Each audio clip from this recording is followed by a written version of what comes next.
history. History can be defined as a continuous chronological record of events, trends, and moments in time.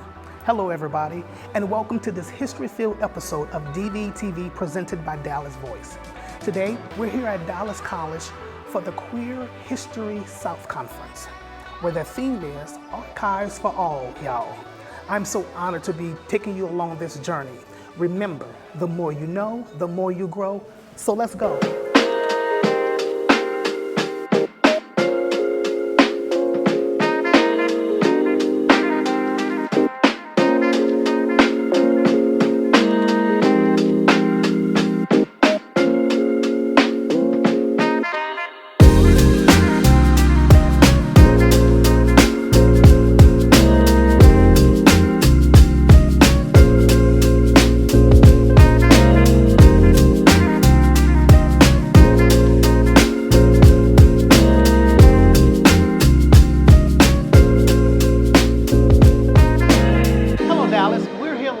With Megan and Josh, the co-founders of this wonderful event.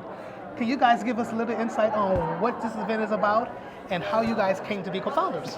Yeah, so we're here at Queer History South 2022, Archives for All y'all in Dallas, Texas. And it really is just a way for people who are working in LGBTQ history and archiving to connect with each other, to learn best practices, and how we can save our rich and diverse queer and trans history here in the South.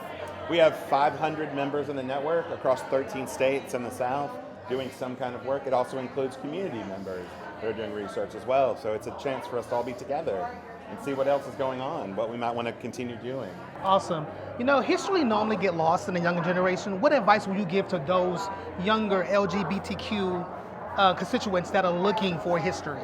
I mean, it's literally everywhere now. And on Instagram, it's on TikTok. You can go to your local public library now. Look into physical collections. Like, go and open boxes and look at materials and put your hands on things. Like, that's really where the stuff is. Yeah, and if you're a millennial or a Gen Xer, be a bridge. Connect your elders to the youth. Go out, make those connections, and help intergenerational connections happen in your own communities. Yeah. A lot of times we don't even know the questions to even be asking because we haven't been visible and represented. We've been purposefully hidden, and so we don't know to ask, oh, who did this first? Or who was here before me? Who were my, the people's footsteps that I'm following in? And there's so many that we've got to do a better job of telling people where they can go. What questions should you be asking? And how does that affect you now? Because it does. It does. Yeah. Well, guys, thank you so much. We celebrate you, we salute you, we honor you.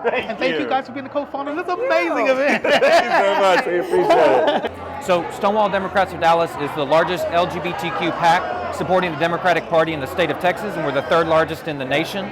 We're very active in Dallas County politics, and what we do is we screen candidates for higher office.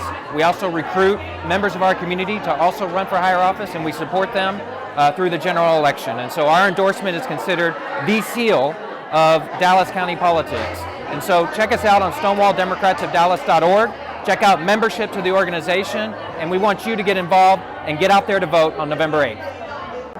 What would you say to a young girl who is struggling to find her way in sports, that are looking for something that's quite different, like me? I'm different. They're looking for a pathway to find, to get involved with. How would they start at that age? Yeah, I think, we say football is the ultimate truth teller, but it helps you find yourself and your family better than any other sport that there is. We're biased, but we're a family. And when you find a football team, anybody that's ever played football, boy, girl, woman, man, in between, this game brings out the best in you. And I would say for a little girl who might be different, who might be feeling like I might not fit in, football is the way to go look for. Whether you start with flag, whether you play with the boys, start out playing with the boys. Just don't let somebody tell you no.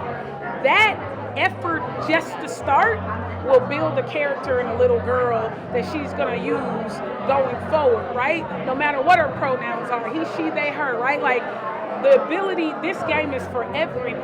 There's no body that doesn't fit into football, whether you're big, small, however you're shaped. As long as you can handle fear and take a hit or give one, there's a place for you here. And that's what I tell the little girls. Like, if you're looking for a place, if you're looking for somewhere where you can be your total self, football is it.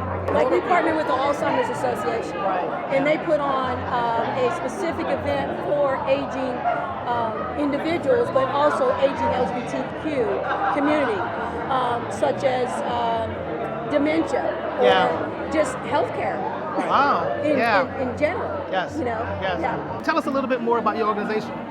Yeah, we represent the LGBT Archives Project of Louisiana, and we're all about preserving queer history.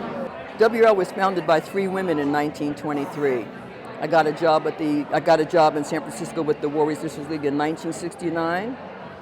And how I end up here? Because Baez, Civil Rights Movement, Bayard Rustin, Audre Lorde being gay was okay. Yeah. They didn't like it back then, but you see how far we've come, and King being all, Absolutely. So I got here because people are archiving, and I still have my 1969 calendar from the war. This is literally how this happened. That's why I'm here having this conversation with you now.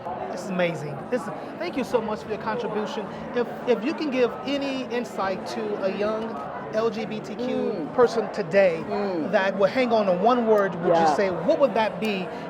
What would that word be? Well, I know two for me have been the words resistance and resilience. Resistance, resilience.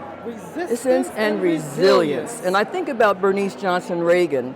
I think about, being very open, and by the way, remember, in our family, we don't talk about don't ask, don't tell, but someone said maybe we need to. Yes. And remember back in our day, people didn't get married, they had called Jump in the Broom. Yes, right. Absolutely.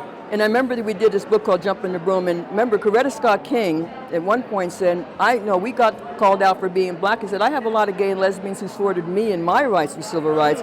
I want to return not only the favor, but I want to return about how that had a real life kind of impact on me. And so Coretta Scott King also understood the importance of being gay and lesbian and why we all have to be fully engaged in terms of equality and justice for all. Yes. Equality and justice for all, in her name and legacy. Equality and justice for all. Justice yes. for all. Now you got I love when you said resistance and resilience. Those two words have to commingle together. One produces strength, the other produces courage, but they need each other. They need each other. They need each other. Really Thank you so much. My pleasure. We salute you, we honor you. Thank you for just being a pioneer, a trailblazer, an activist for our rights for so long. Hi, Dallas. This is Mandy Carter, one of our true pioneers and activists of our times, who stood the test of time, still fighting, and thank you so much for everything. Not worry. The queer history is infused with pioneers, trailblazers, activists, artists, and foundational layers. Today, we celebrate them, we honor them, and we salute them as they continuously gather information to write history. His story, her story, their story, and our story. Remember, don't forget to pick up the latest edition of Dallas Voice on newsstands now. I'm your host, Corry Williams. Thank you for watching.